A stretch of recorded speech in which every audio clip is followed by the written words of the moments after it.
प्रिय विद्यार्थियों, नमस्कार। मैं डॉक्टर देशराज वर्मा, सहआचार्य हिंदी, राजकीय महाविद्यालय राजगढ़, अलवर, राजस्थान। आज हम इस कक्षा में मुंशी प्रेमचंद की कहानी पूस की रात के बारे में चर्चा करेंगे और इस कहानी की जो विशिष्टता है, जिसकी पड़ताल भी करने की हम कोशिश करेंगे। देखिए, मुंशी प्रेमचंद जन सामान्य के विषयों को लेकर के और एक व्यवस्था के भीतर जो एक संघर्ष था, या कहें अमीरी और गरीबी को लेकर के एक वर्ग द्वंद्व था, उसको भी अपनी कहानियों में, अपनी कथा साहित्य में स्थान देते रहे हैं। जमींदारी व्यवस्था हो, स्त्रियां हों, भारतीय किसान हो, उसकी ऋणग्रस्तता हो और प्रकृति की मार हो, इन सब को कहीं न कहीं प्रेमचंद बहुत सामान्य ढंग से और इन जन सामान्य की समस्याओं को बड़ी शिद्दत के साथ, बड़ी संजीदगी के साथ अपने कथा साहित्य में व्यक्त करते हैं। इसी का एक बहुत सुंदर नमूना है पूस की रात कहानी।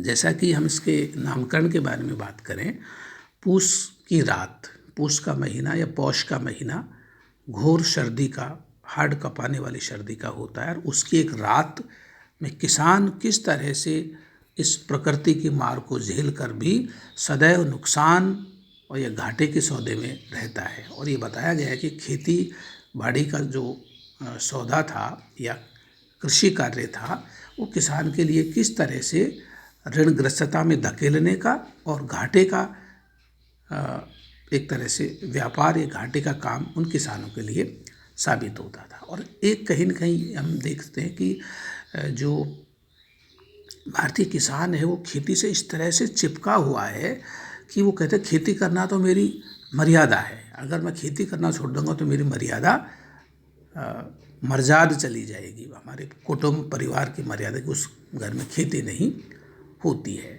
तो कहीं न कहीं प्रेमचंद ये बताना चाह रहे हैं कि कृषि क्षेत्र के अलावा भी अन्य औद्योगिकरण या फिर तुम अन्य क्षेत्र हैं जिनमें अपना भाग्य को आजमा सकते हो, आप उन क्षेत्रों को चुन सकते हो। और उस चुनने के पीछे किसान जीवन के जो कष्ट हैं, उस प्रकृति की मार है, उसकी ऋणग्रस्तता है, और जो शोषणकारी जो व्यवस्था है, जमींदारी प्रथा है, महाजनी सभ्यता है, वो किस तरह से किसान के गले को पकड़े हुए है, जकड़े हुए, एक अजगरी जकड़न है सिस्टम में, जो किसान को जकड़ करके चूर चूर कर रही है। इन सब की संवेदना और इन सब की जितनी सूक्ष्म जो एक तरह से प्रवृत्ति और प्रभाव हो सकते हैं, वो हम इस कहानी के अंदर देख सकते हैं। कहानी के कथानक की बात करें तो ये भारतीय किसान से संबंधित कहानी है जो ऋणग्रस्त है।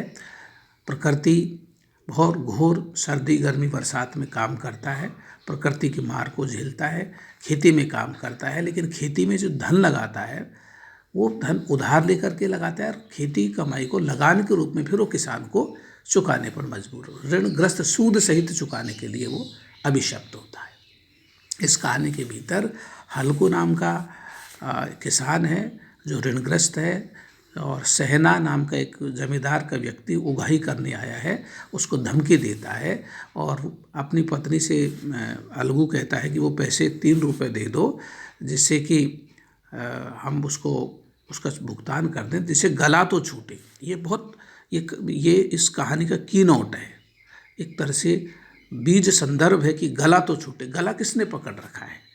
कोई व्यवस्था है, जमींदारी प्रथा ने किसान के गले को जकड़ रखा है। वो कहते हैं गला तब छूटे जब ये ऋण से उऋण हो जाऊं। तो ये इस कहानी में है। वो पत्नी उसकी जो मुन्नी है, वो भारतीय किसान की आत्मा का प्रतीक कह सकते हैं।